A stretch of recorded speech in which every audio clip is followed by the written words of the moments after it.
An adult human contains an estimated 100 trillion cells, and yet we start life as a single cell. To grow, develop, and repair tissue damage, we rely on cell division.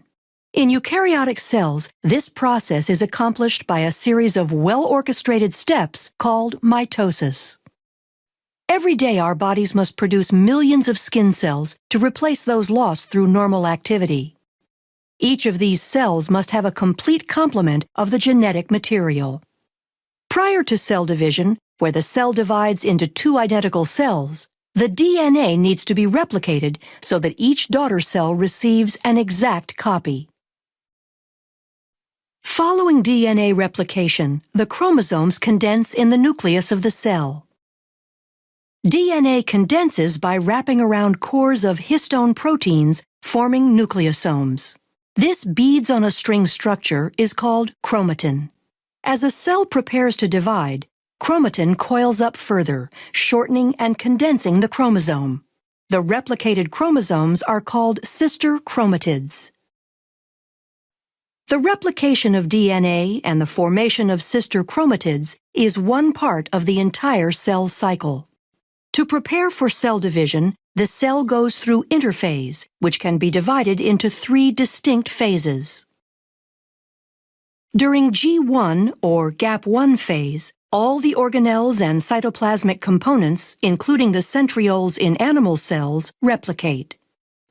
Then during S or synthesis phase, the DNA replicates. Finally, during G2 or Gap2 phase, all the enzymes needed to aid in the process of cell division are produced.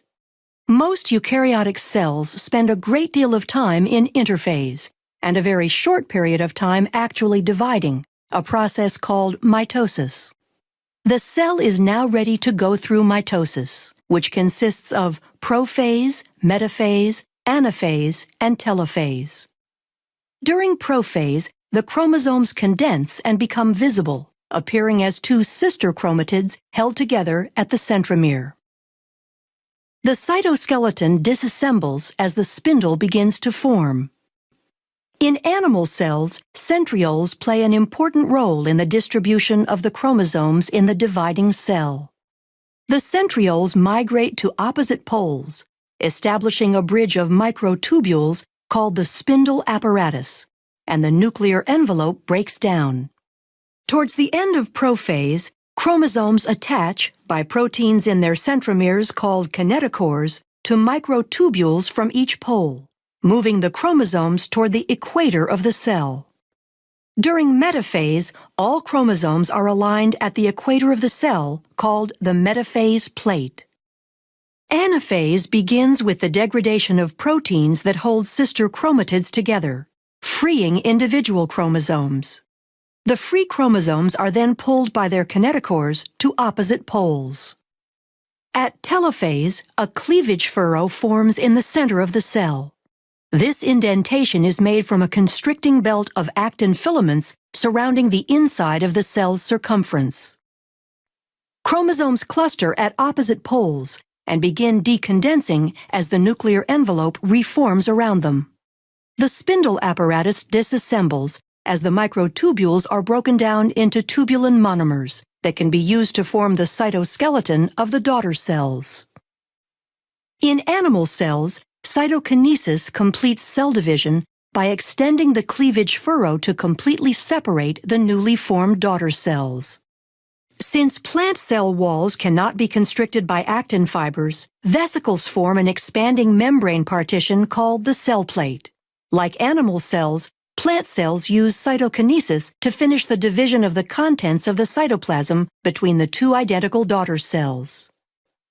During the cell cycle, certain checkpoints are encountered to make sure the process is occurring accurately. And if it is not, the cell cycle will stop at the checkpoint and correct, or possibly inhibit that cell from dividing.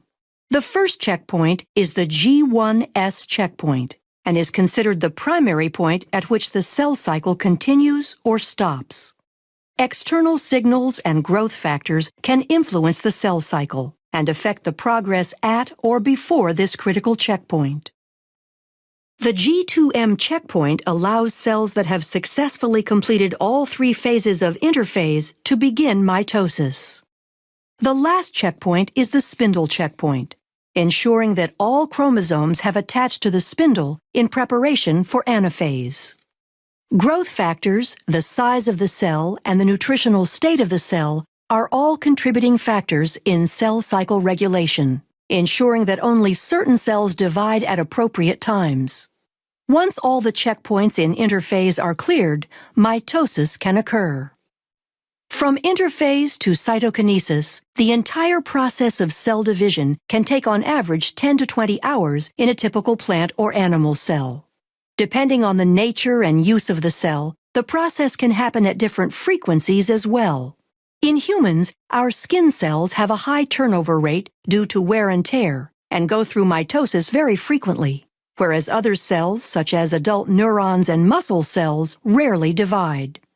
The accuracy of mitosis, as well as the consistency of the checkpoints during interphase, ensure that most cells in a eukaryotic organism can produce identical copies of themselves.